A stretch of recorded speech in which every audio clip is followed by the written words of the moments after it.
We have 5. Okay, hey, we haven't called the order yet, so we're not. Yep, yeah, just so you know, we do have it. Great.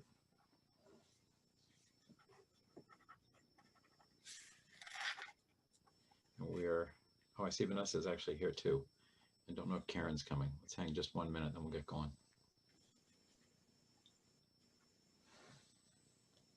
I'll just text her and see.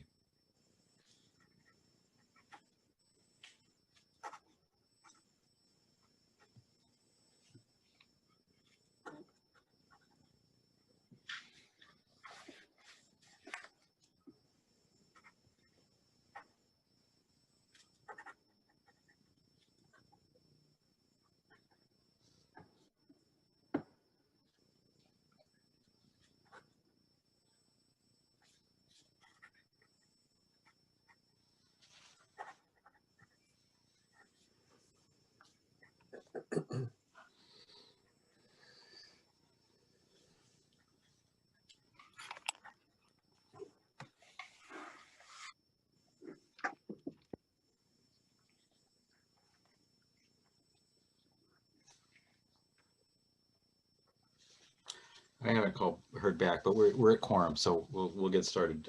So for Phil or whoever's on RCTV, oh, here's Karen coming now too. Perfect. Hey there.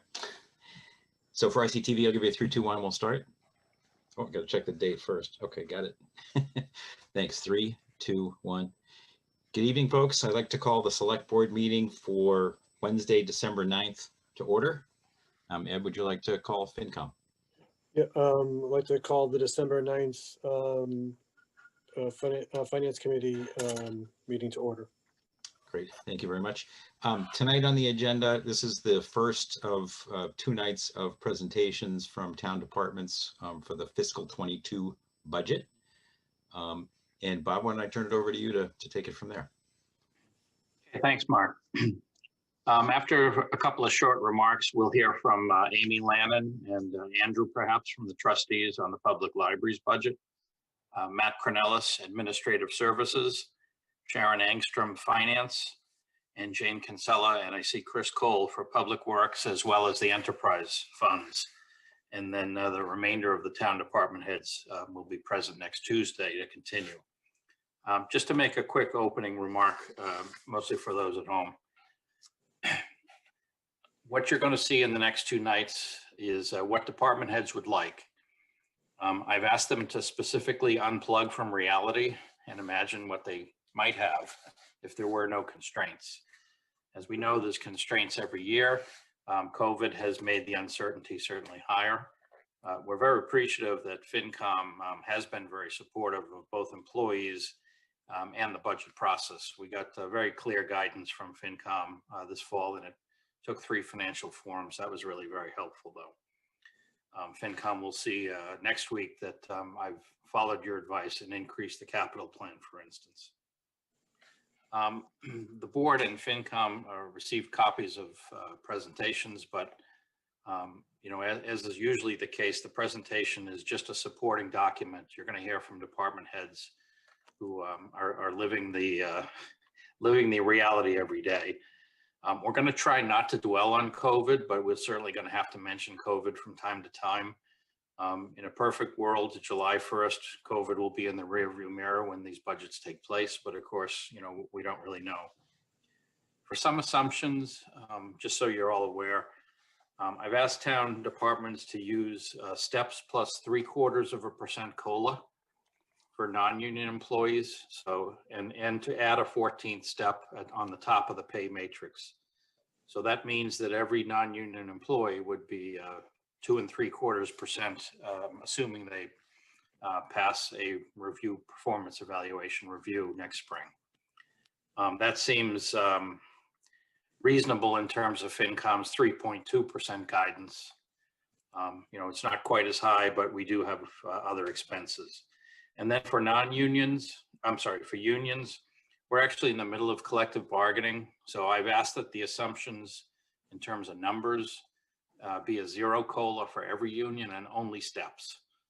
That is not financial reality. I'm quite sure that unions, at least most of them, will get a COLA. But just from a bargaining standpoint, that's for me to figure out how to balance a budget in January. And again, we're meeting now. Next week, I'll go into a little more detail on the capital plan that I wrote up for both boards. It's a little bit different this year in that I have spent very little upfront time with individual department heads. I've reviewed the material. I'm generally familiar with their ideas, certainly highly aware of their current situations. But just like FinCom and the select board tonight, I'll be listening, I'll be learning.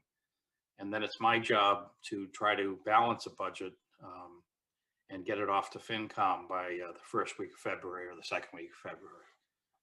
So that's the overview. And again, tonight you'll hear 4 department heads discuss general fund budgets, and one of them will also discuss all 3 enterprise funds. And then next week we'll finish it up with the other 4 general fund budgets, and I'll discuss capital and debt and some of the other costs. So with that, I'd like to turn it over to Amy and Andrew if he chooses.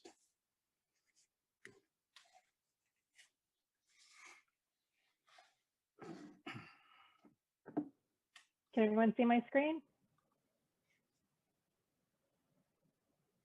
Hello? Yes. Okay, thank you. So Bob pretty much stole everything I was going to say as an introduction, which means my presentation will be a little shorter than I had. But so the great thing tonight is you get to see 4 really great separate presentations. As Bob said, we are starting with the concept or with the guide of a step for non-union employees plus a 0.75% COLA. So I just provided for you some context. We have 3 divisions, and most of our budget is made up from salary. So we are asking in general, overall, for a 2.9% increase. You can see on the right in the yellow, there's a breakdown of how we're moving some of the funds around, but it generally keeps to around 3% for salary increases. All the increases that we have is to maximize our staffing, our existing staff numbers. So sometimes if you see something go up or go down, it's because we might be shifting hours from one division to another division, realigning staffing. And I think you may hear this from other departments tonight and next week. COVID has been not only a challenge, but it has actually really uncovered certain gaps and inequities in the services we provide. So it's a perfect opportunity for us to really look at what we do, how we do it, and who is doing it, and where the time is spent. So in some ways, it's an opportunity. So we really want to maximize our staffing, and we also want to really control our expenses, particularly with what we know will be some probably difficult economic times going forward. This is something I usually include in my budget presentations. Some of you have been around long enough to say I sometimes put it on the left, sometimes I put it on the right. But one of the things we're very proud about is, and I do think you can't measure a lot of what most of these departments do. You can't actually put a value on it, on many of the things we do, because they're either social capital or they're simply invisible on what we're doing. However, one of the things we can measure are things like our circulation and our programs and our downloads. And there actually are some concrete costs associated with that. So when we go strictly by the numbers of how the community has used the library in fiscal year 20. So this would be from July of 19 to June of 2020. I'm sorry. I might have that wrong. That might be fiscal year 19. I might have done it incorrectly because COVID brain and time is a little weird. But I know the last time that I did this, the most recent full fiscal year statistics I have showed that we had a measurable return of quite a bit.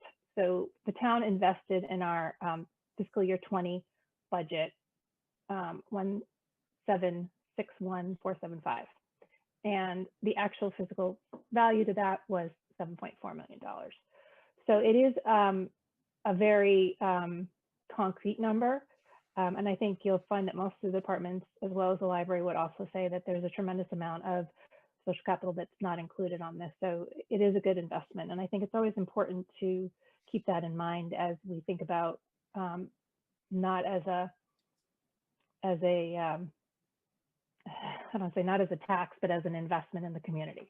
So the other thing I wanted to just note is every 5 years, we have to file a new strategic plan with the Mass Board of Library Commissioners. And we did so. We did a little late because of COVID. However, we got it in there. We have an updated mission, and this is usually presented on the budget. The Reading Public Library is a center and resource for learning and civic engagement. We provide a place and a platform of, by, and for the people who can benefit as individuals, as well as contribute to the well-being of the community. So the values that we base our strategic plan on are equity and education, accountability, and access. So those will be woven into programs, projects, and services that we offer. Our strategic plan covers 3 strategies. The first strategy is customer convenience through improved access to collections and resources, as well as making sure we meet the needs of the whole community, especially those who may be marginalized. Strategy 2 is about community learning and engagement. And I think that we'll come back to this in a little bit, but a big part of this brief is not only to network our community resources and improve learning and education and networking, but also to help Reading be a more just community.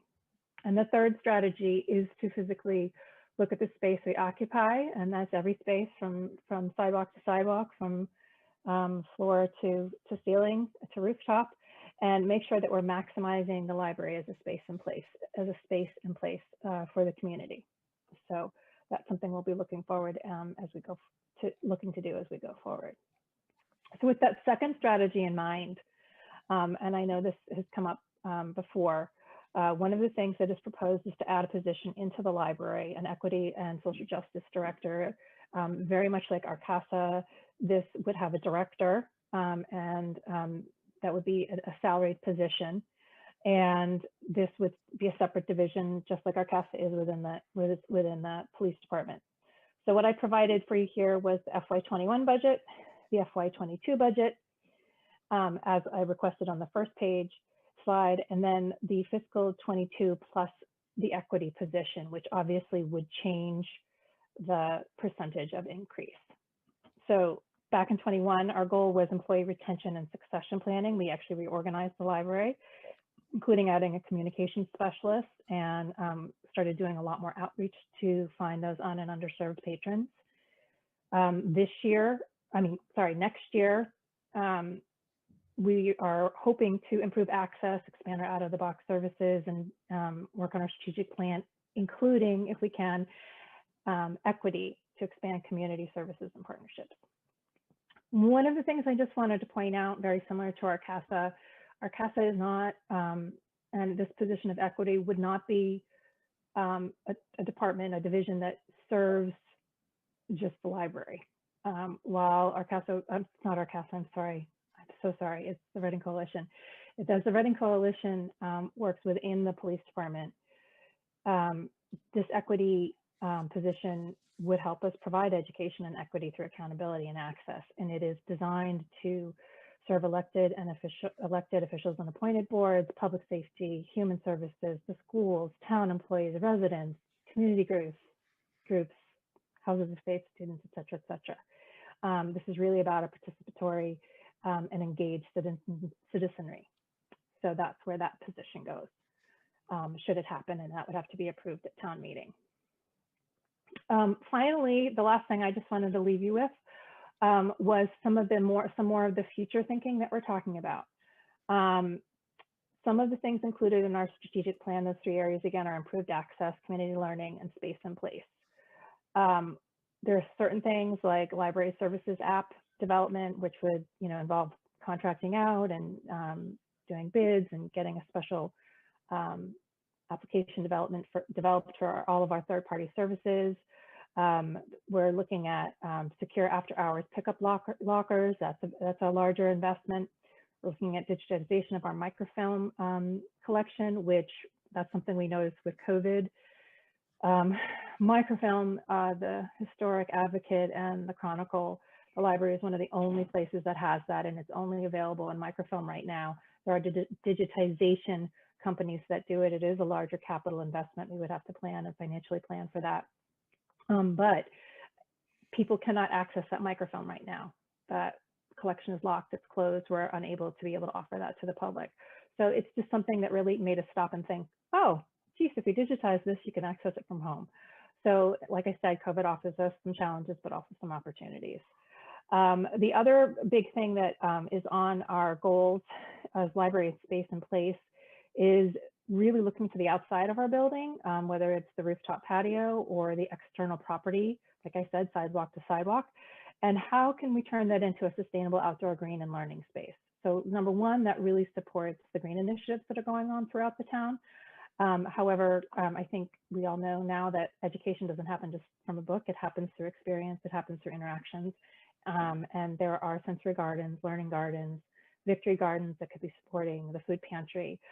There's a lot of different options. And again, those are that would be a large scale investment project that we have to work very closely with all sorts of community partners and funding opportunities to get that in place. And the final large scale, I say large scale, I'm not sure how to compare that to something that, you know, a different department would have in terms of large scale.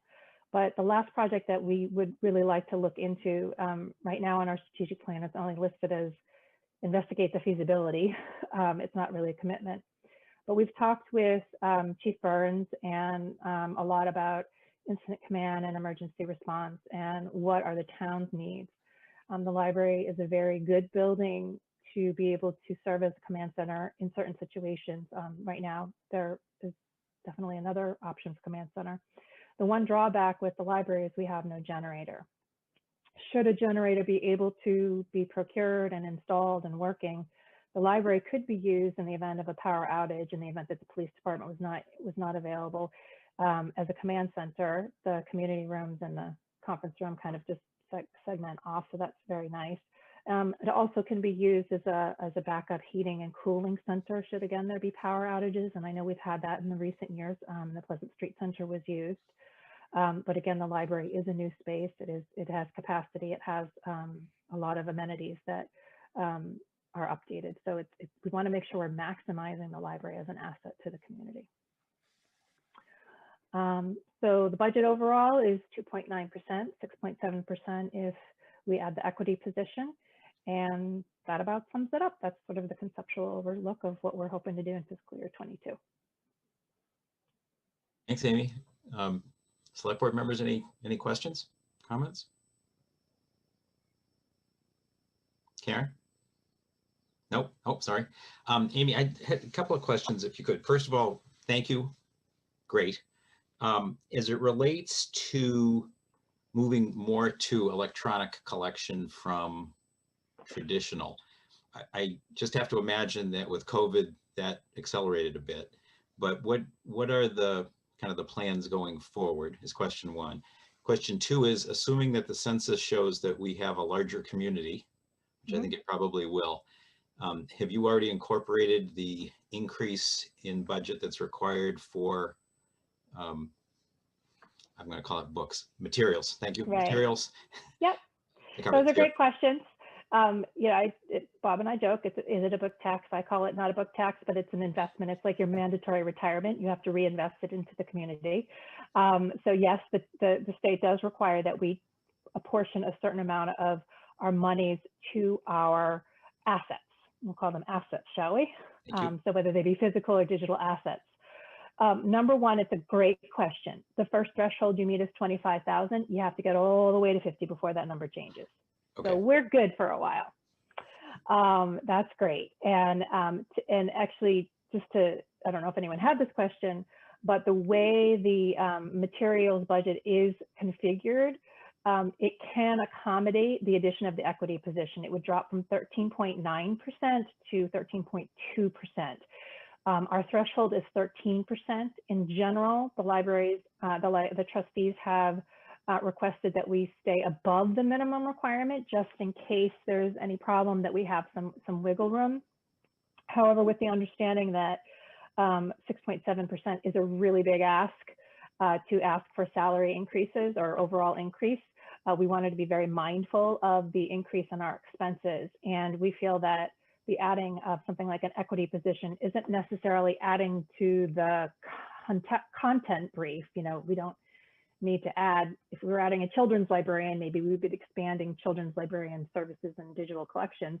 But with equity, it's a slightly different purpose. It's more like adding an outreach librarian or something like that, or another administrator. So that doesn't necessarily impact the bottom line of collections. So we can still maintain our minimum materials requirement, both with population of census and with adding the growth of the position. To your other question about physical and digital, as I mentioned before, yeah, you know, COVID has really helped us realize where the need is. I will say that with our very restricted but appreciated limited services that we have, the library is actually running at about, I just put it in the trustee report, I feel like about 55% or 60% of our normal circulation, and that's our physical circulation. So considering the limitations that we have, the Reading community still really likes their physical collections. We have people coming in and checking out, you know, dozens of children's books at a time, and it helps them last them a week or two. And so our circulation, our physical circulation, even by pre-ordering and pickup, is still quite robust. And I don't think that that's going to go away. With that in mind, yes, we have seen an explosion in our digital collections. We transferred immediately back in March. We transferred, rebalanced our collection and shifted a whole bunch to ebooks, downloadable audiobooks. We saw an increase in our Hoopla and Canopy uses. We track all of that month to month. We not only track over and over usage, over the overall usage, but we also look at how many individual users. All the information is private. So Mark, I don't know what you downloaded on Canopy, but I do know that you're a different user than, you know, Vanessa. So you just guys are different points of data. So again, I don't know what you downloaded.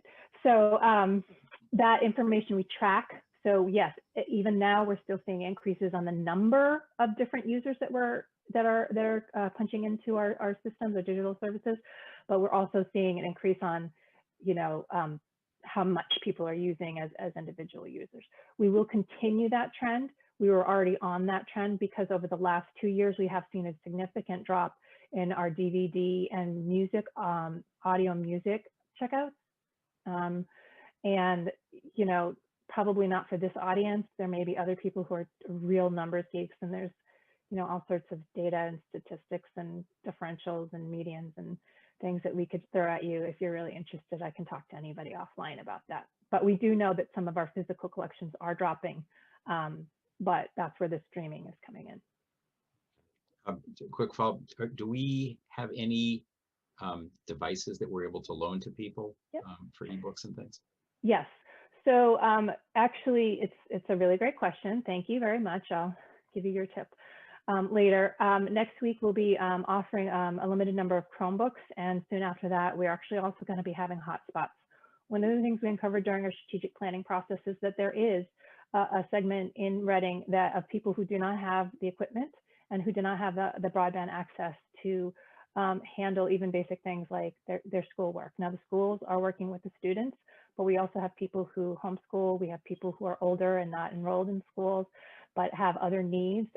So we are starting to roll out lending of Chromebooks. And as soon as we are able to configure them safely, we will also be having hotspots available for lending. Which is different from hot flashes, just in case anyone was asking. Yes, they're quite different.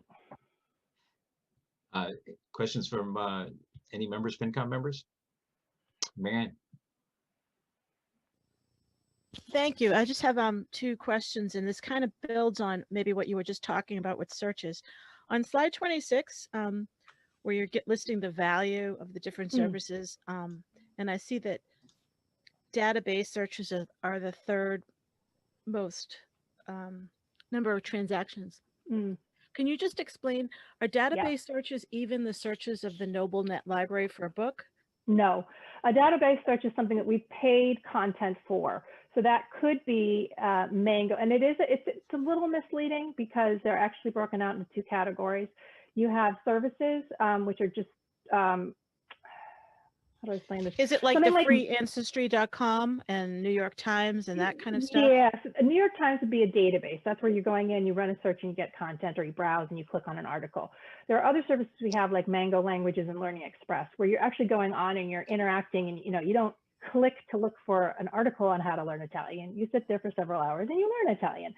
So it is a little bit like comparing, legumes and meat. I mean, it's sort of not the same thing, but the same thing. So we do try to massage those numbers as best we can. In general, though, the majority of those are for databases of things that you're pulling data from, like New York Times, EBSCO, any of the newspaper databases we have. There are streaming videos and downloadable videos. We did not have those as documented for the previous years. We've really just only added that in the last year and a half. So that's why you don't necessarily say streaming. You do see ebooks downloaded, audiobooks, and music borrowed. So we have some music downloads in that. But movies in general it's just the number of DVDs we circulated. Okay, so is like the Libby borrowing, is that part of the database? Yep, Libby is all ebooks and e-audiobooks. So that would be ebooks downloaded and audiobooks downloaded. Okay, and then my other question was in a different area, which was I guess it looks like the $70,000 equity and social justice position. Can you explain what the accountability part of that means? Because it looks like, are you ensuring accountability to all of these, like public safety and town employees in the schools? I'm not sure I understand the access and the education, and I think that's great, but I don't understand the accountability part. Thank you. Yeah, sure. Accountability is just simply being very upfront, and I think we hear it as transparency. We hear it as responsibility, and I think through all of this is just being held accountable as well as holding others accountable, rather than assuming that everyone else will take care of everything. It's just about being independent and being part of a collaborative community. So if you want to know how that's done, is that like, will people make reports to the library instead of to the public? The problem, or how does that work? No. The equity and the education and equity and accountability and access is a theme that runs throughout all of our entire work.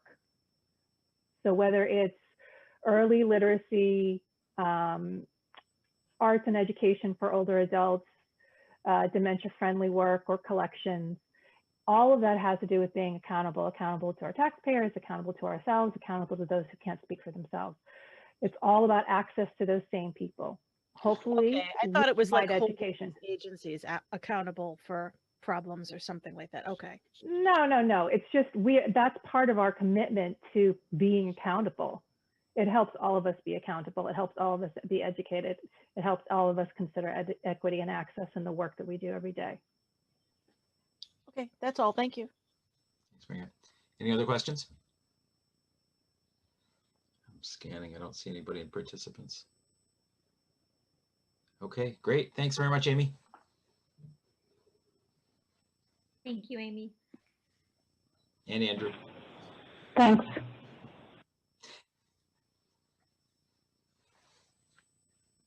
All right. So next, after the thank you, I'm looking at finance. Sharon, you up? Oh, I thought it was me. Sorry. Oh, I'm sorry, Matt. Oh, I was looking in the order. Okay, I thought it was second, but that's okay. I'm flexible. I just the next page after thank you said finance. Oh, okay. Okay. We'll go with me then. I could go. You want to go first? You want me to go? It doesn't You can matter. go ahead. You can go ahead. That's Okay. fine.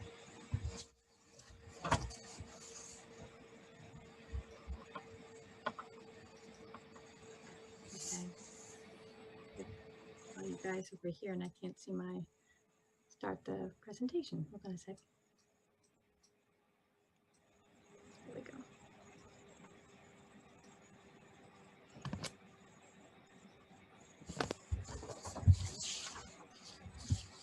Got me off guard. Okay. Sorry, Sharon. So this is the org chart for the finance department. You'll notice that there are 3 divisions. One of them is the general finance, which is made up of treasury and collections, accounting and assessing. And also we noted all the boards that we work closely with on this org chart. This slide shows us our FTEs. We have about 12.87 FTEs, and that does not include our assessor who is shared with Wakefield. And that's the breakout, 6.37 in general finance, which I mentioned was treasury and collections, 2.5 in assessing, and we're looking to increase, and I'll talk about that a little bit later, one of the positions in accounting from a 0.87 position to a 1.0. So we had a couple of years ago reduced that position, so I'll explain that when I get to it. This is not an all-inclusive list, but just a general idea of what general finance key responsibilities are. Payroll being the largest of all for the treasury function. We pay about 1,300 people every 2 weeks. We also do the cash management and reconciliation, state and federal reporting, debt issuance. All the collector's office does all the quarterly property tax billing for over 9,000 properties, as well as the utility billing. They manage all the tax title and they process all the payments. Now we do have admins in all the individual departments that will process the departmental receipts, but the majority of our receipts come directly to the collectors. And last year there were about 125,000 payments that were processed through the collector's office. These are the assessing responsibilities. As you would expect, valuation of real and personal property, field review, data collection and data entry of the property information, administration of the local and the local property tax exemptions like veterans exemptions and such. Motor vehicle excise billing, we did about 26,000 bills last year. And then we also do the abatements and the property tax abatements through the assessing department. And maintenance of property tax records, tax classification presentation to the select board, pretty big thing that they do once a year. And then advertise and administer the senior tax relief program. We did have 181 applicants this year and 179 were approved. The accounting responsibilities include invoice payment for the whole organization, including RMLD. And we had about 26,000 bills that we paid last year. We do monthly budget reporting to the department heads so they can see where they stand in terms of their budgets. We do some budget oversight and support. I personally do all the Munis security settings to make sure people don't have access to anything that they shouldn't. A lot of calls come our way in accounting just in general when things aren't working right. I do the tax recap, which is with the setting of the tax rate so that we can send the tax bills, the free cash calculation, and the Schedule A. The Schedule A is kind of a report that's used to compare all communities across Massachusetts, and that's how they get a lot of their information as we report to them each year after we've closed our year, all of our financial data. We also do financial analysis and reporting, and we compile all our audit requests for the auditors to do their yearly audit. So this is just a small summary of our budget. It's going up 3.2%, or I'm proposing it going up 3.2% over the prior year. You'll notice that accounting has the largest percentage, and I did mention in the earlier slides that I'm looking to increase hours for one of my positions. And you can see that on the next slide. So this is just the salary portion of the budget going up 3.4%. So a few years back, if you recall, we did add an assistant town accountant, and that ended up being kind of a more expensive than I had projected it to be. And we ended up taking a couple positions down to 32.5 hours as opposed to 37.5. And recently one of those positions turned over, and I was thinking it would make a lot more sense to bring it back to 37.5 hours. It's an admin position within accounting because we do a lot of cross training. There's a lot of volume in the accounting department, and I found it more difficult to cross-train that position with it being different hours than the rest of the group. And also to plan for coverage during the holidays. It's always easier when we're all working the same schedule. So having that be a little bit different really was a little bit challenging. It's not a must-have, but it would be a nice to have. So that's what's driving that 4.7% increase in accounting. Everybody's getting a 2% step and a 0.75% COLA because we're all non-union staff. So that's the only thing that's noteworthy here. In the finance expense budget, most every line item is staying the same. The only items have any increase at all is in accounting. We increased professional development travel for about a couple $100, not anything major. Expecting that we're not really traveling for our CPs right now, that more would be done in fiscal 22. I know for me for sure, because every 2 years I have to renew my CPA license. So I have to get my trainings done. And that might require that I'm doing more of that in fiscal 22 because we haven't been able to do much this year. In assessing, the only thing that's increasing for the expense area is the line item that we pay our regional assessor from. He is actually an employee of Wakefield, so he doesn't count towards our FTEs. He's also an expense. He doesn't show up in our salary line item, but our expense line item. He's going up 3% per our contract with Wakefield. In general finance, very small increases, $300 for supplies. Supplies tends to vary from year to year, so I figured I'd bump that up a little bit, and then also a little bit more for professional development and travel, expecting that we'll do a little bit more in fiscal 22 than we're doing currently. And that is all. Any questions?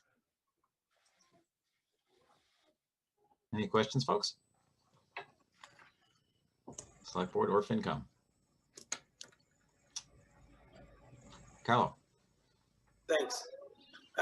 Thank you for that. And I just have a question, not really related to this specifically, but how is the town doing as far as collections and everything? I know at the financial forums, you were giving us updates then, but several months have passed now. Is everything going okay?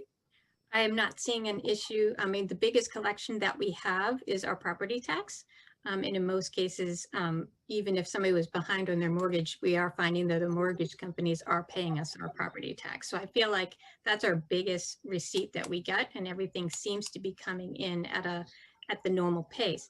The only thing I can't really judge at this point is motor vehicle excise, because our primary billing goes out in January for this fiscal year. So all I'm seeing is what was owed prior.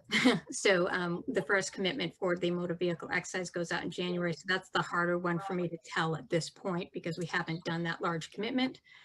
Other than that, everything else seems to be, a little bit, maybe probably trailing a little bit from what a normal year is, but still in line with meeting our revenue projections. Sharon, two questions for you. One, in terms of e-billing or e-payments, I guess, is my recollection right that we weren't doing as much of it because of cost, or am I wrong on that? And I'm just wondering what's happening. We do payments through Invoice Cloud. People can make payments online. Is that what you're referring to? Yes. And they can be notified if their bill is remaining outstanding. So there is some electronic billing that is done, and they're notified if they haven't paid. And that would have been helpful if everybody was on that, because we did find that at the end of fiscal 20, we saw a lot more demands happening. So there was that delay in payments because people didn't have to pay. They weren't going to get demands. We were holding off on demands. And I feel like for motor vehicle, we did have a little bit of a shortfall in it. And I really felt like it was because we didn't have a mechanism in place to remind people, because we weren't sending out the demand notices, hey, this is still due. If you had Invoice Cloud set up, it would have reminded you your bill is still out there, it's still due.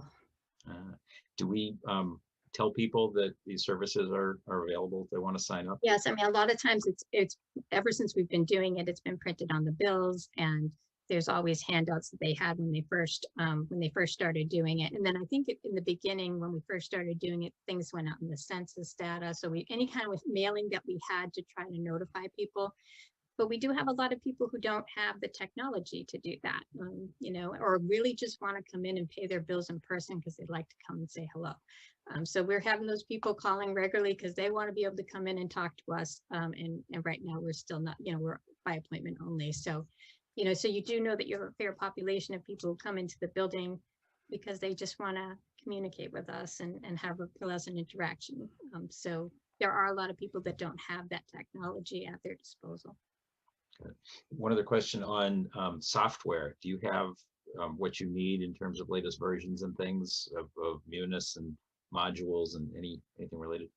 We are due for an upgrade for Munis. The version that we're on is going to expire soon, but we have to do some form upgrading that they're asking us to do, and we're in the middle of doing that. Once we're done, we will be making a Munis upgrade. And that's not part of my budget, it would be part of the technology budget. But we are on track to do that upgrade. We do it at least every other year because Munis kind of forces us to. They're not going to support the product past a certain date. Right now, Munis is the best product that's out there for municipalities. I don't have a competitor that would challenge what we get from Munis. Not to say Munis is perfect, but it does more than most of the municipal products. Right now, Munis is the best product. We do an upgrade every 2 years. And we are looking into, and I have to ask Kevin for an update on this, we have a very outdated fixed asset program. We do not use Munis for it. And we're trying to get the provider that we use for the software we have to give us some sort of an upgrade on what we have, because it's kind of outdated and it's not working well with the technology that we have in the town. They're keeping it on a separate server and they're like, this one thing is on this server. We need to do something about this. So there's definitely some things that we need to look at, but in general, the major software, which is Munis, is upgraded every 2 years. Thanks. Any other questions from folks? Karen? I was just, I did recently receive a bill reminder and I'm not necessarily paying online, but I wasn't sure if I paid a bill. So I went to check and I was like, nope, I need to pay it. Could we do some public outreach to let people know that this is a handy dandy reminder? We certainly can. I'm sure that it's been done, but like, it's definitely probably not done every time they send a bill out, but I'm sure that would maybe be helpful in the pandemic to be doing more reminders that that's out there.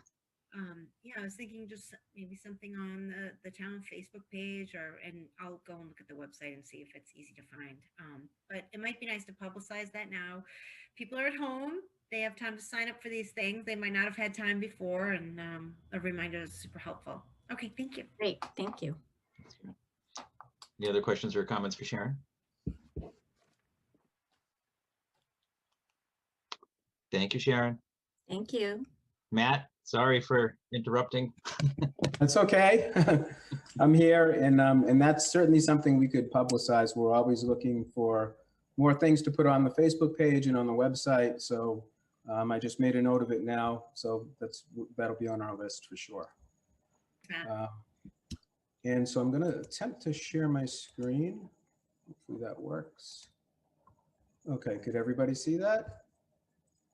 Good. Okay, so before you tonight is the administrative services budget, and the administrative services division is made up, the department is made up of 5 divisions: the town manager's office, the town clerk's office, operations, human resources, and technologies. And I brought I brought an updated org chart tonight, although there's not really much update to it at all because it's pretty much the same as last year. I'm not asking for any new positions. We currently have 17.5 FTEs, and it's going to remain that way this year. Everybody's sort of fully staffed, and we're lucky to have that. The blue bubbles are the current staff, the green bubbles are the town boards, and the purple bubbles there are the associated boards. So there's a lot of boards that we interact with as well as part of the department. And we have, like I said, 17.5 FTEs that we work with on a daily basis. So the Administrative Services Department supports all departments and boards with communication needs, technology services, software, digital security, HR, hiring, training, testing, procurement, document management, insurance, safety claims, and legal services, and there's other services as well. Besides elections, there's really no major changes to my budget this year. Elections, we had 4 during this fiscal year, having 4 during this fiscal year 21. Next fiscal year, there's only 1. So that dropped the elections budget tremendously. And it actually affected my overall budget too, went down because of it. That's sort of the thing with elections. Some years we have a lot of them and we have to really staff up, and some years we don't have many at all. So this is a year that we're going into where we won't have many elections. And so you're going to actually see a small decrease in my budget this year because of that.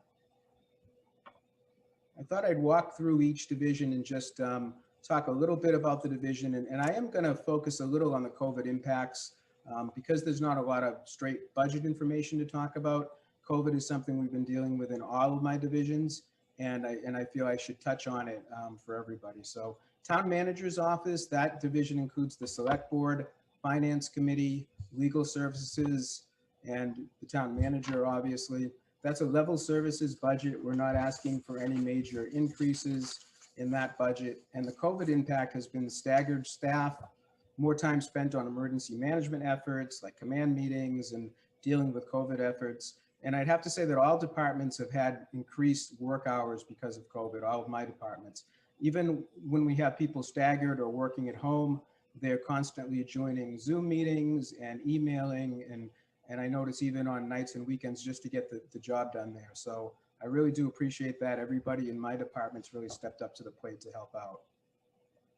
Town clerks and elections, talked about that a little bit. That's where elections are, voter registration. We also have census, town meeting, licenses, document storage. And there is a substantial decrease this year because of the elections going down to just one election. And that makes a big difference on the budget. And like I said, I could be coming to you next year or years ahead asking for increases. That's just the nature of elections from year to year and its effect on the budget. So the COVID impacts in the town clerk's office, I think everybody knows that we had done early and mail-in voting. We had virtual town meetings, actually 2 virtual town meetings this year. And some of the town clerk's functions were actually moved outdoors, like marriage intentions were done outdoors because we did need face-to-face meetings with people to get those done. Most things we can do online over the phone, but that was something we had to do outdoors. So.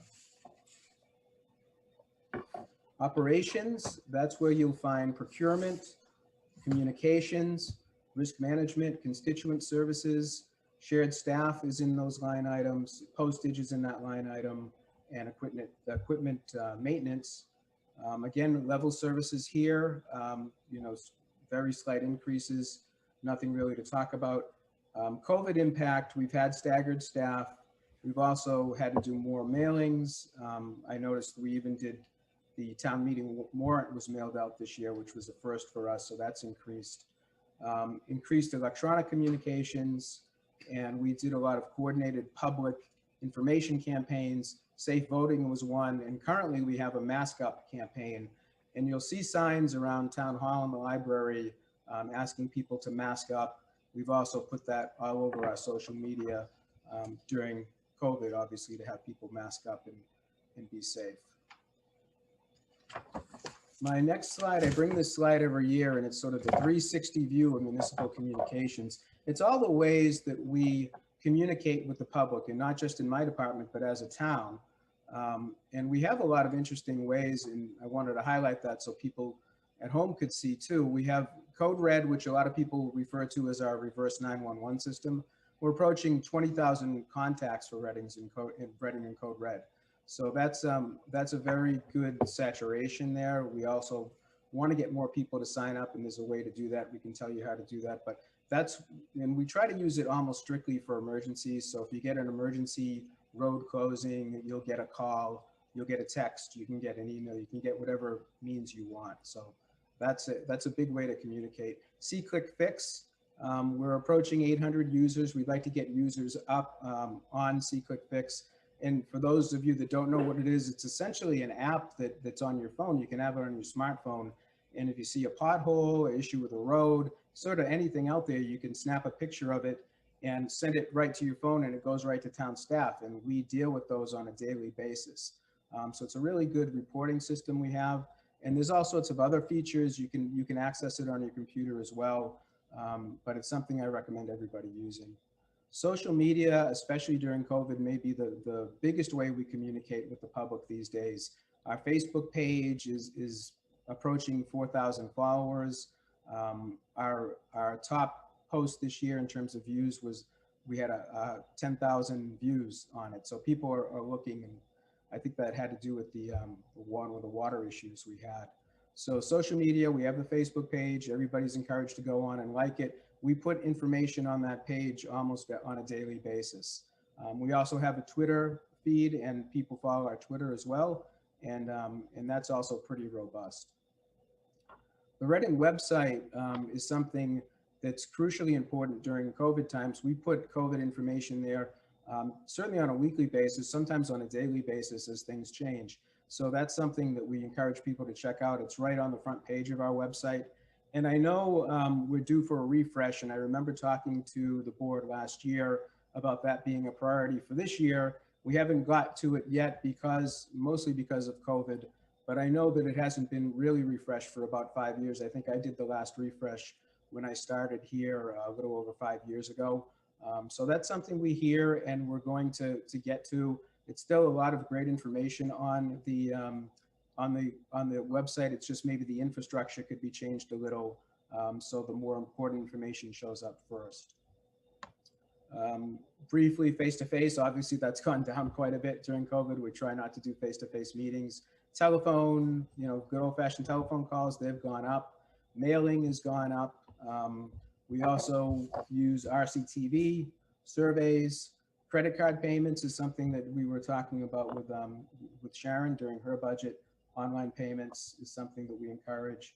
And still newspapers for press releases and notices, we use that as well.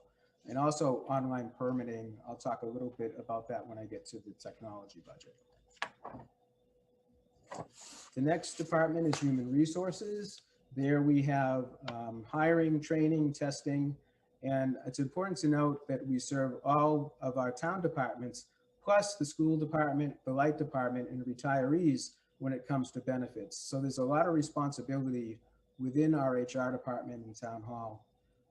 Asking for level services this year, we have a lot of new employees in HR, but it's a really great group. Sean Donahue is our HR director. He started about 6 months ago and really hit the ground running, has done a fantastic job. It's his second stint here in Reading. He had been with the department before as an HR generalist and left, and now has moved up to HR director. And we have some new staff members that are really fantastic. So it's a good newer department, and I'm going to give Sean a little bit of time, and maybe next year's budget might ask for a few things for him, but he's right now just getting up to speed and digesting what we have there. The COVID impact there is increased tracking of federal and state policy, and that seems to change on like a daily basis as well, trying to keep up with the changes that go on there and keep us in good stead with those policies and developing policies of our own as we go along, mostly to deal with COVID. And increased employee issues dealing with COVID. We get a lot of phone calls with questions on COVID issues, and we have staggered staff in that department, but most recently, I think most of them have been in town hall for the most part as we move on. And then the last department that I can touch on is the technology department, centralized computers, telecommunications services, network management, audiovisual software, computer support, GIS mapping. All of those are very crucial areas. Level funding this year, we're not really asking for anything new. We're keeping up with what we have. We've had a lot of great software upgrades, including the Munis HR upgrade that we're rolling out, and we have our software coordinator that's been working on that and many other software issues for us. The COVID impact there is obviously increased use of remote hardware and software, especially when COVID began. We really had to be pretty flexible and switch to having a lot of people have equipment at home and having software at home and having the software in place for our IT staff to help people at home if they were having problems, because we can't obviously go to people's houses, but we have the software support that they could get into people's computers and help them out remotely. Zoom, I mean, last year, I don't think I even know what Zoom was, and now we're using it every day. We used Zoom Webinar for our 2 town meetings, virtual town meetings. We're using Zoom right now, so that's definitely, and that's come under our technology budget. That's definitely increased. And online permitting, we rolled out sort of in the middle of COVID, but we thought, we had planned it for a while. Why delay it? And so you're going to have almost every permit in town available through the online permitting process. I know currently they're working on getting with the police department, the parking stickers that people get yearly, getting those done in online, and also dog licenses with the town clerk's office that's under my office. There's been some meetings on that, so you'll be able to see pretty soon the results of that. And so just quick bottom line numbers here for my department. Salaries were at 1.5 million and change. Expenses, I'm asking for 1.7 million and change. And so my total budget request is about 3.3 million. And that's actually down 1.4% from last year. And that's really mostly because of the elections budget going so down. Elections, it affects salaries, it affects expenses. And I can't really say what it's going to be next year. It's a year-to-year thing, but that's really where we're at. So I'm happy to answer any questions and get back to you with any further detailed information, but it's, like I said, pretty much a level services budget all around with the exception of elections. Thanks, Matt. Questions? Carlo.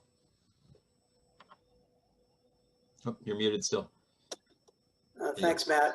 So in an ideal world, to refresh the website, what would your time frame, what time frame would you need to implement it? And is it something that, I know it's not urgent, but you mentioned it's been 5 years. Do you foresee planning for that? Yeah, we were, like I said, we were planning for it even last year, and then we got sidetracked with COVID. And because the website was so important to get COVID information out on, we didn't feel like sort of toying with it and taking it down for any length of time because people were so dependent on it to see the latest on COVID. It shouldn't take that long. We would most likely stay with the same vendor because they handle the majority of cities and towns and school departments in Massachusetts. They're a good vendor. We worked with them before. It's a matter of doing sort of the architecture and the infrastructure on the back end, the way it's going to look, and getting some consensus. I know the last time I did it, I met with a lot of departments to see what they wanted their department website to look like, what they wanted the overall website to look like. We refreshed pictures.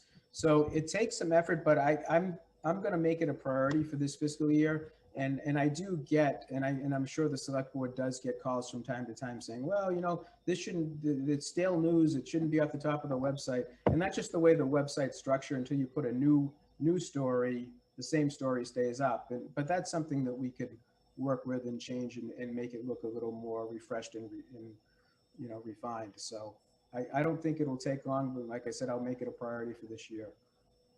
Do you have an approximate cost? Is that out there? I'll have to get an updated cost from the vendor. It depends. I mean, I think that we have a lot of the nuts and bolts is there. And if you look around at the other websites for other cities and towns, a lot of them look similar. So it's not like starting from scratch where that could be a very expensive project. I think it's more tweaks around the edges, giving it a fresher look. And that's something that I don't think that's going to cost anywhere near what we would take to do a newer website. But I'll be getting some estimates on that. We do have money in budget for website, and I'll get back to you on that. Thank you. You're welcome. Other questions? Karen.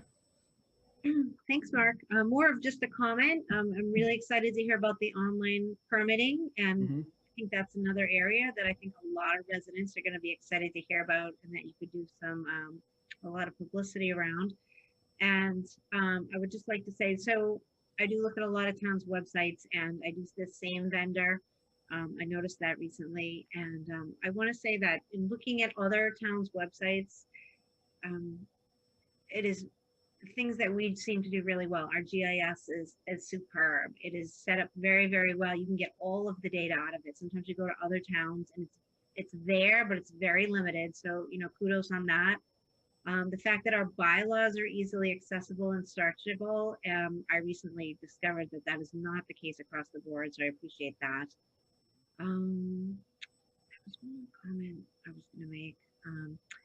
I lost my train of thought on that, but thank you for this overview and keep the information coming. Right. We're all, you have a ready, willing, and captive audience now to be focused on the website where since we can't come in person. Yes. Yep. Thank you. Thank you for those comments, Karen. Thanks, Karen. Just to follow up on the website, yes, we're hearing from many people about it. So I want to suggest it's a great idea to prioritize that. I wonder also if you can take advantage of some RMH. I don't mean take advantage.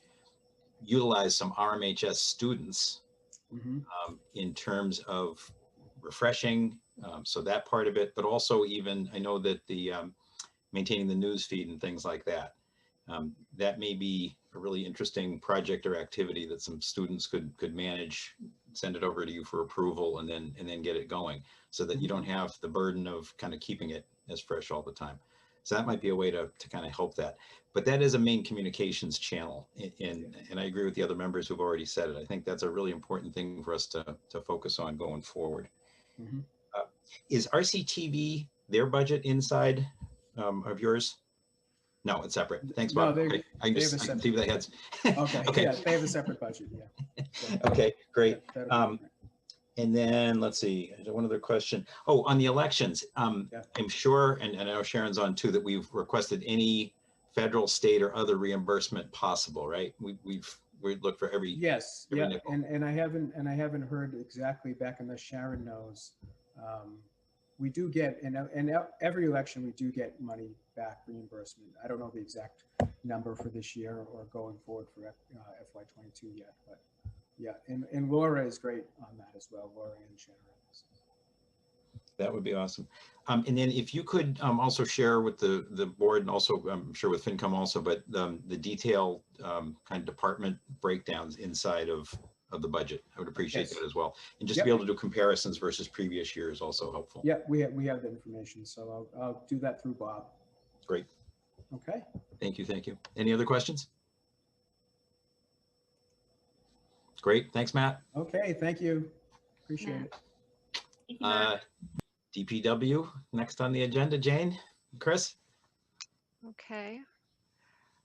Let's see if I can share this.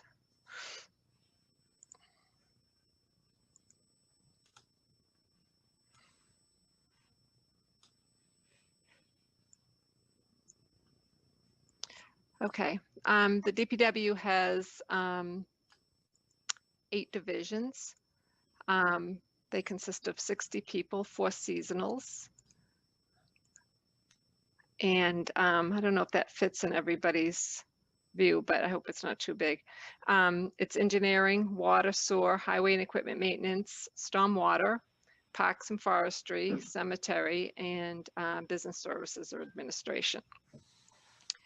Administration does cemetery administration, that part of it, all the water conservation programs, the quarterly newsletters to residents, spring and fall mailers, the door-to-door mailer that tells you about all the various events that are happening, website update. We also coordinate 2 household hazardous waste day collections, events for paper shredding for the town, rigid plastics and metal. We also do an additional shredding event for all of town and school buildings, and 5 town-wide leaf pickups, drop-off recycling for styrofoam and electronics, and the Waste Zero simple recycling.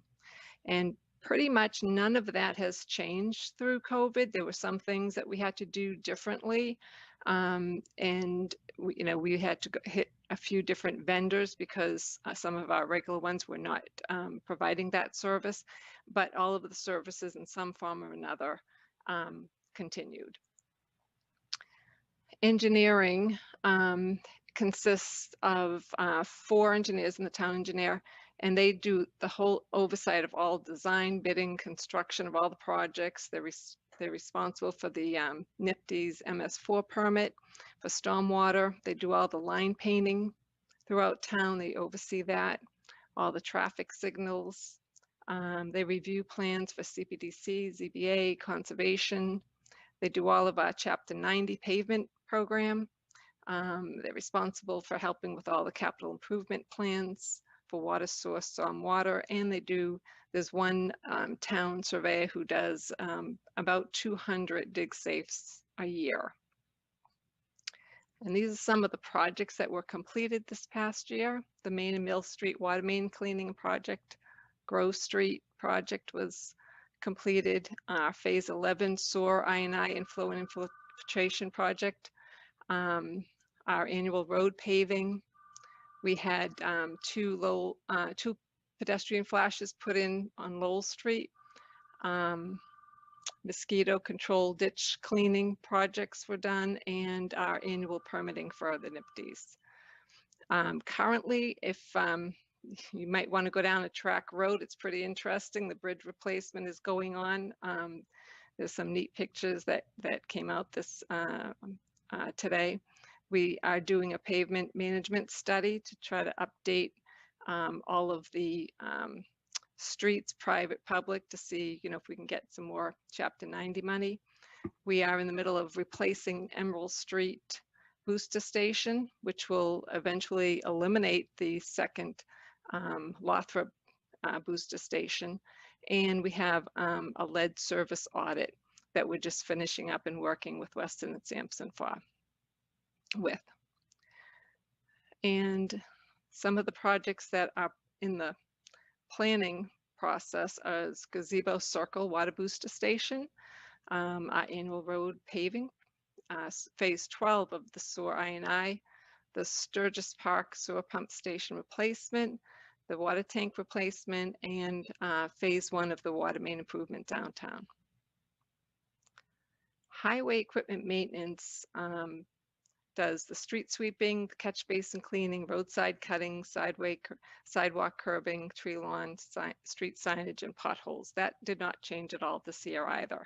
Nothing actually of what we normally did change through COVID. We just did it a little bit differently. They also repair and service over 200 pieces of equipment for all of the town departments.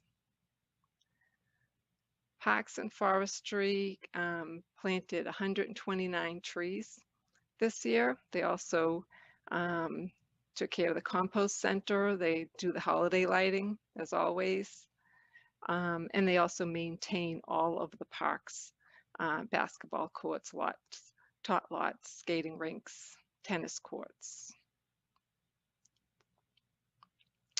Cemetery division, we saw a major change in, and the interments went down quite a bit, 16% this year, as well as lot sales went way down. So we anticipate when this is over that we will be seeing a tremendous amount of cremations coming in, because we thought it would be just the opposite, and people are just holding off on the burials.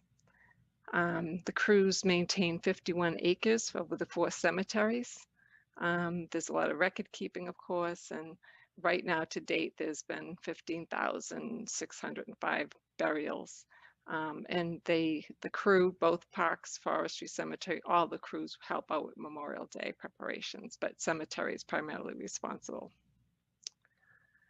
So some of the challenges that we saw in the general fund divisions were, and still are, acquiring and retaining contractors for snow and ice removal. We have a real problem with that. Every year we struggle to keep them. We can't seem to attract new ones. Nobody is. It's not something that's unique to Reading. I mean, it's something that we talk about way ahead of time, some different, ways of trying to attract people, with considering just hiring seasonal workers, having them use our vehicles, but that's risky. So there's just that's been a challenge. Staffing during COVID has been a challenge because we have a garage that's not set up to stay away from one another, right? So we're trying to get, the guys to use the garage bays, but, you still only have one, restroom, and it's been difficult.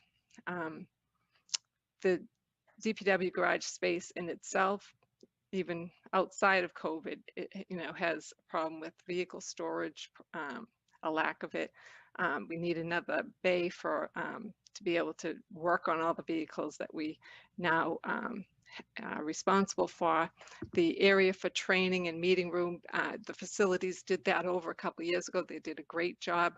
No matter what, though, it is smaller than what we need. It's a lot better than what we had. And the recycling center just is, it's not set up to be able to, for us to be able to oversee what people are, leaving there. And we don't want them to come into the DPW garage because of where that entrance is where all of the trucks back in and out. So it's too dangerous. So people tend to go to the recycling center and they leave things that they shouldn't be leaving, and that's causing a lot of problems. Cemetery garage space is, I think, well known for being an issue. And then we have ever-growing OSHA regulations that require us to have, more hours and dedicate more funding to cover their requirements. So for level 1, there was no changes, no requests for staffing. There was slight increases in engineering supplies, line painting, street signs, and a $9,500 decrease for cemetery grave liners, and that's because we stopped providing them. So we used to purchase them, store them, wait to use them. It didn't make any sense at all. So now somebody will get that through the funeral service. They will contract a third party. They'll come in the day of or the day before and drop off and install the grave liner, and really has nothing to do with us. So that line item was eliminated. I added a little bit of money for Parks Professional Technical Services, which generally we use for outsourcing tree cutting, trees that we can't access because we don't have, the cranes or whatnot. So that we've found that we definitely need to bump up a little bit.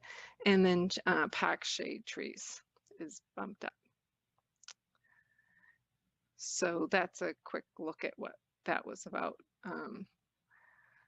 Overall, I think it was about $500. Once I got rid of the grave liners, I think, the other money got distributed between those other increases. And I think overall it was an increase of about $500 for the budget and expenses. So water is, we maintain 111 miles of water mains. We have 2 storage tanks, Auburn Street, Bear Hill.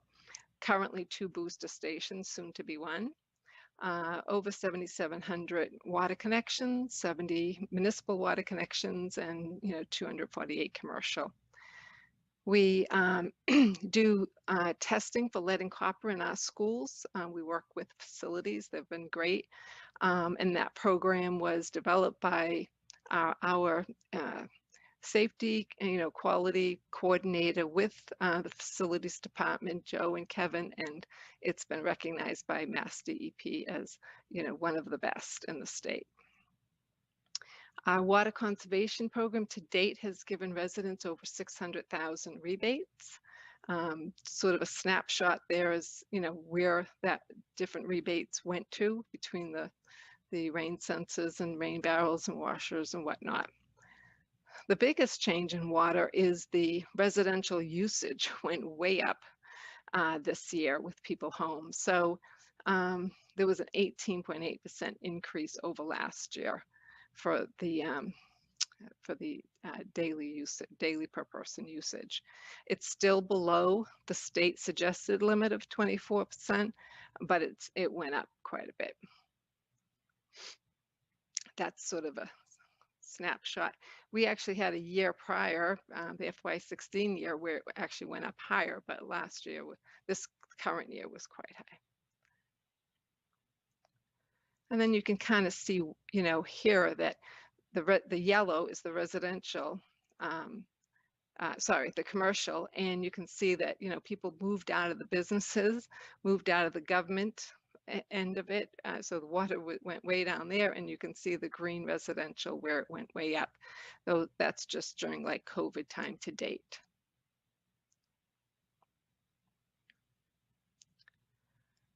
The sewer consists of 108 miles of sanitary sewer, 12 sewer pump stations. We replaced 4 of them so far, and which were the 4 that were most needed, and then the remaining 8 will be done at a slower pace than this. So we're just finishing up the Sturgis Road pump station this coming spring. Stormwater is the rainwater or snow that runs off streets and lawns, and it's carried through underground pipes and open ditches and whatnot. So that's part of that MS4 permit that you need to start regulating, you know, the outfall. So all of that has been done in the last couple of years.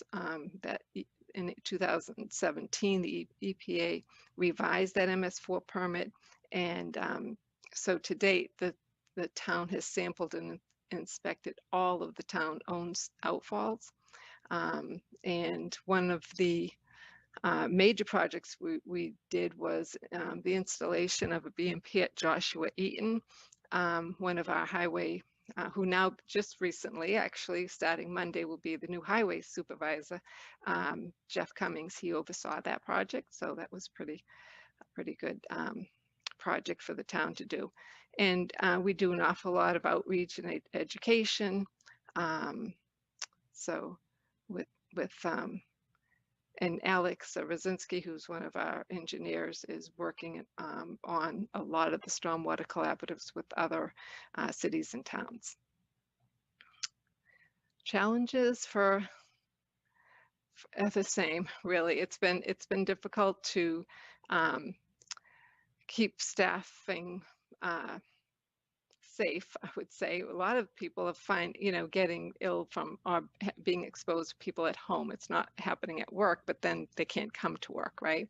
So just kind of keeping everything going during this has been difficult, especially the last month, I'm going to say. A lot of the work with the water source stormwater is that the work is coordinating a lot of things with other utilities, National Grid, or the gas company. So that's always been a problem, and then a challenge, and then all of the inconveniences related to the water source stormwater projects. That they're in the street, so there's detours and there's noise and that type of stuff. So that's always a challenge, but it has to get done. Again, no salary changes, both water source, stormwater, no changes there. Very slight increases. I sort of guessed at what the MWRA assessment would be, so I'm saying it's going to be slightly increased, and it may not, but there was nothing else within the salaries, within the expenses that went up. And that's just a snapshot of that. Sometimes you'll see decreases in salaries, and it's because a long-term employee retired or left, and a newer person who's making less, will be some savings there. And that's it.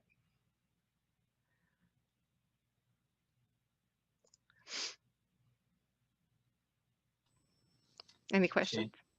Questions? Vanessa. Thanks, Jane. With the changes in water usage, how do we anticipate that affecting rates? I mean, commercial's obviously way down, residential's way up. Our rates fluctuate based on usage as well. So how are we on overall usage? Overall usage is up right now. I don't know how that would affect rates. There's a lot of factors. It's what we do for projects. There's a lot of factors in there. Yeah, generally speaking, the more water you sell, the easier it is not to raise rates. And the board had a 0% change recently, just this month.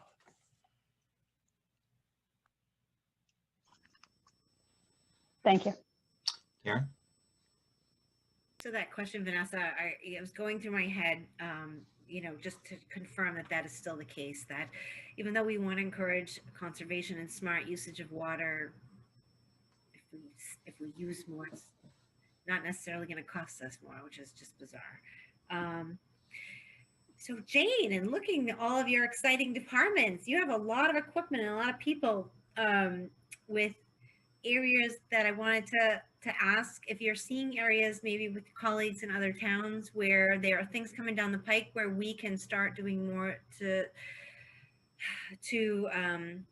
implement technologies and equipment that will reduce our carbon footprint and hopefully have lower operating expenses and maybe less operating complexity, freeing up staff for other things. Are you seeing any opportunities out there that we should be aware of? And maybe at this point, I'd just like to ask if you would keep your ears open. No, always. We actually do more use more technology with snow and ice than we've ever done before. We're clearly looking to expand that. As far as the vehicles, and whenever we do always look at what's the right vehicle. I don't think some of them, as far as administration and engineering vehicles, could possibly go to hybrids, but I can't right now see that the other vehicles could, just how we use them, and we use them for plowing. We use them. I have asked other communities if they have them, and what I've found out is that they have them in administration, in engineering, in areas that it's not going to, but yeah, we're always looking. We do an awful lot with GIS. We do a lot with, in fact, our whole catch basin app is all on a new platform. So the driver will go to a catch basin. He logs in what type of material it is, how much he's pulling out, everything. I was going to show, but today we kind of went back and forth on whether or not we would show that. But there's an awful lot of technology, and we definitely using many of it. I mean, Kim in the IT department is excellent. She's been very helpful for getting us on board with a lot of it. Great. One thing that struck me is, so RMLD is putting out lots of rebates for people to take care of their residential properties with electric powered equipment. And I didn't know how applicable that would be. You've got a lot of parks and cemeteries and grounds to maintain. Not that familiar with the equipment you use now. I didn't know how much of it is switching to electric or battery powered. You guys see any of that coming? Well, we do use battery powered for, in fact, Kyle will remember that we switched over our downtown cleaning to battery powered because we had diesel at one point. It was loud, so we do use that in a lot of the cemeteries and parks. They're not electric, but yeah, we do try to do for combinations of reasons. If the equipment is equal, we can't have somebody coming in every once in a while trying to change out a battery pack. Doesn't work, but if something is a short use thing or whatever, we would have battery equipment, handheld equipment. Yeah. Okay. Yeah. Great. Thanks. Other questions? Carlo. Jane, back to the snow plowing, other than, it seemed, as far as equipment goes, so is the challenge number of storms, how many inches we get, or is it supply and demand as far as contractors go? Obviously it seems pretty thin, and then COVID, but do we have enough equipment? Are there any needs there, or is it just more, you have the guys that work more overtime to accommodate? No, it's all about, bodies to drive. So we have more equipment than we have drivers. And then, so everybody we have in the department is on board for snow plowing. So everybody comes in, and then we need all we can get for contractors. And, you know, this year we didn't get as many. I mean, they drop out, you know, that it's hard on their equipment, you know, and we had long-term contractors. We have one that if we lose, we're going to be shoveling. I mean, so he provides an awful lot of equipment. So I'm always grateful when he responds. But it's more that we don't have the drivers, you know, and so this was the first year I considered, you know, thinking, should we just ask for someone to come in and drive our equipment? And, you know, we have nice equipment. So I really, you know, we decided not to this year, and kind of look into it a little bit more. But a lot of other communities do that. They had to do that. They just can't get people to come in with their trucks anymore. So yeah, we have enough equipment, definitely. We just need the drivers. Thank you. Jane, can we talk trash for a minute? Sure. So just thinking about trash, recycling, composting. What's happening? I know recycling, I know we had some big issues in terms of the market changing. What do you foresee? Are we okay for the next coming year? And then also, is there an opportunity with composting potentially as a way to reduce some of the recycling stuff as well? Because I know, for example, pizza boxes are my favorite issue, where I cannot recycle them, but I could compost them. Right. So I don't see a change in the recycling market right now. I mean, it's sort of, it's incorporated into our contract, so we're lucky in that way. Okay, so other communities are struggling with that additional fee, or just not being able to get somebody. So JRM has continued to pick up, and you know, we're working with them. But the composting, I actually reached out to Black Earth back, actually it was probably a month before this COVID thing started, just to see, you know, what could we do? Because I know that there are some residents that use them, and I thought, well, maybe we'll consider, you know, maybe subsidizing or seeing something to encourage residents to do that. But then it needed to go and kind of get an opinion from the Board of Health, because you have, you know, I didn't want to have anything that would attract other issues, let's say, in town. All right. So yeah. So then all of this kind of happened, and so it fell off the radar.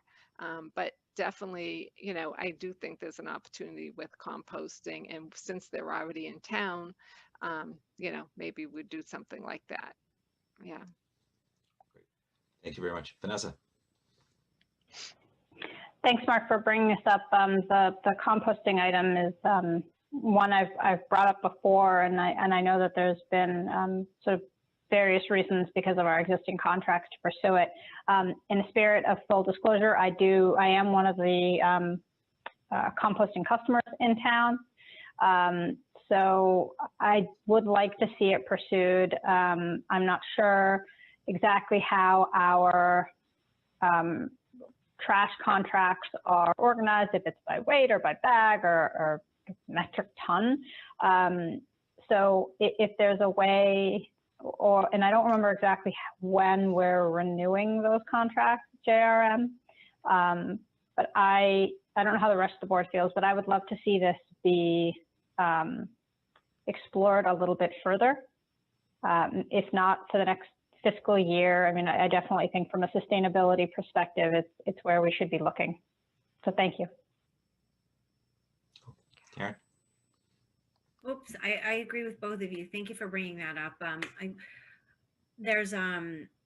It could really make an impact on the tonnage. I do composting at home, but I was reading that not only can you compost pizza boxes, but all of those napkins and paper towels. And the containers are very secure, and maybe understandably COVID like changed a lot of plans, but we also have a lot more residents in town, you know, building that momentum, and haven't been any problems yet. I think those are secure containers. So, you know, I agree.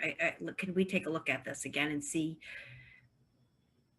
Yeah, the Okay. existing contract impacts, and even if it doesn't, just talking about incentivizing to reduce our tonnage generally. Thank you. It's outside of our current rubbish and recycling contract, so it wouldn't be an issue in that regard. And that contract is a 10-year contract that started in 2016, but this composting would be outside of that. And we do pay, we pay by ton anyway. So if Right. we put less, and that's the whole business between the, I understood it, the whole impetus between behind the mandatory cycling. The less we put in the trash, the less we pay, right? Correct? Correct. Yeah. So, okay, well, we wouldn't be in opposition then if more people started doing this. Thank Right. you. Cool. One other question, if I could too. I know that this past spring, we had some discussions about finding concrete barriers or other kinds of barriers in case that we wanted to either create parklets or some other way to allow kind of safe areas around sidewalks for dining potentially or other activities. And just a comment, not anything else. We had some discussions last night following up from CPDC, and I think that we are encouraging businesses to look at some of those parklet concepts. So I know that when you and I last spoke about this, there was a discussion that they're hard to find, those barriers, and they were getting sold out pretty quickly because I know everybody rushed at them, probably in April or May, whatever it was. But it's likely that we're hoping to get some proposals of people asking to do something like that. So it's probably worth just keeping an eye out a little bit. I appreciate it's fiscal 21, actually, not 22, but just, I'm sorry. Well, I thought you were here. I thought it'd be a good thing just to bring up for a minute. Okay. Yeah. Any other comments, questions? No, thanks, Jane. Thanks for, Thank you. you guys staying for Enterprise? Oh, that was. That was it. Oh, Yeah. okay. There's nothing else in terms of, okay, great. No, sorry. Yeah. So I don't know what to do. It's only 8:30. We can adjourn. Need a motion? Does anyone need a motion? For the FinCom members, we were here until 11:15 last night, so I think it's. So, if you want, we could probably talk for a bunch of time, and if you want, I'm sure we could help you out. Yeah, it's not guys are exactly what I really- had in mind when I brought that up. Is there any other business we need to take care of this evening? Just to let all board members know, you're all available for an executive session next Tuesday, so the meeting will start at 6:30. For select board, just to be clear. For select board, yes. FinCom doesn't have to come. Sorry. And for those residents that are still with us, the next budget meeting will continue, Mark, next week? Tuesday.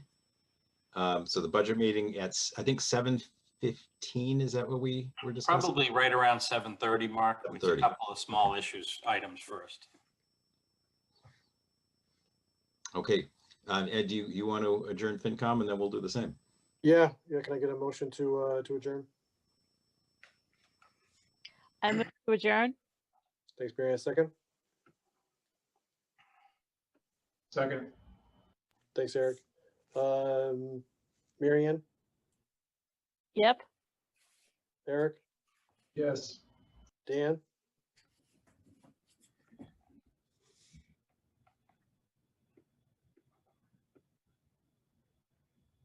Wake up, Dan. I'll hold. Mark, Yes. Nick, Yes. and then Ed. 5-0. We are adjourned till next Tuesday at 7:30. Great. Thanks, Mark. Really Thank you. appreciate it. Thanks, folks. Have a good night. Thanks, everybody. You as well. Carla, can we have a motion to adjourn our board, please? Motion to adjourn. There a second, please? Second. Second. Thanks, Karen got that one. We'll take a roll call. Carlo, Yes. Karen, Yes. Vanessa, Yes. Ann, Yes. Mark, yes.